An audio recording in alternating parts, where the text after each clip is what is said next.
reason why I was upset that we lost, well, one, everybody's calling us a super team. Okay, that's number one.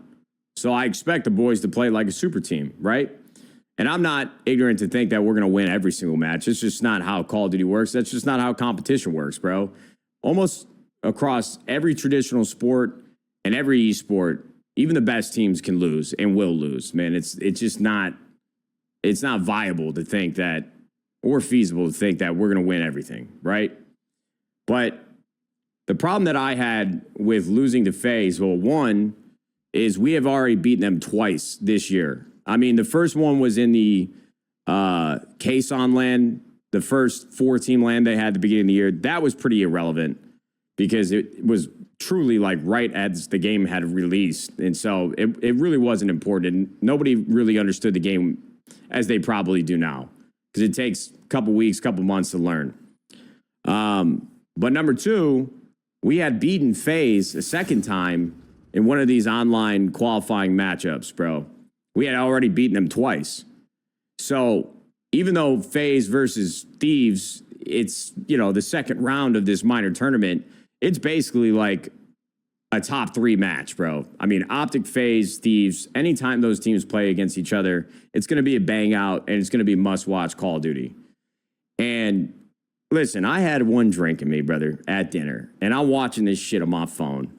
And after I see the control and the comeback that they make, I'm thinking to myself, oh my God, they're going to do it again, bro. They're going to hit this reverse sweep and we're all going to cheer and celebrate. No, we didn't fucking do that. Point blank period, we lost 2 hard points to FaZe. All right? We lost 2 respawns to FaZe. And yesterday I watched Miami beat the living fuck out of FaZe on one of these hard points. Granted, it was, what is that map? Red card? They beat them by like 150. It was like 250 to 100.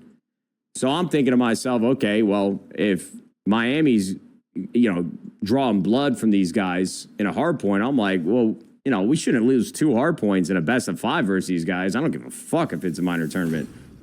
So at the end of the day, what I'm trying to say is that I expect the best out of these boys, no matter how big or small the match actually is. And I texted him, bro, because Scrap had words for me via text, and I shut that shit down right away. I'm like, hey, listen, Ernie, I love you to death. My wife and I, we had you over to the house. I know you're a good kid because, you know, people like to get on Scrap's ass because of all the shit he's been talking and kind of just like his aura and his presence and his attitude. But I'm telling you, bro, that kid Thomas, a.k.a. Ernie, a.k.a. Scrappy, is like a super, super nice kid. Very cordial, uses manners, like came into the house, like asked my wife a bunch of questions about how she was doing. Honestly, he was like one of the more gentlemen that I've ever had here at 100 Thieves as a person, bro. He was just like a very normal, nice kid.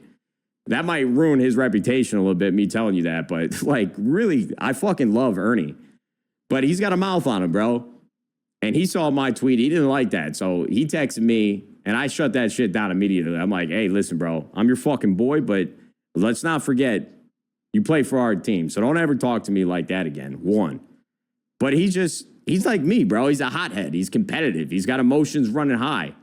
And of course, as soon as he loses to FaZe and then he sees my tweet, he's probably thinking, how could this one guy who's supposed to have our back be saying that we can't get off the game and we don't care, yada, yada, yada.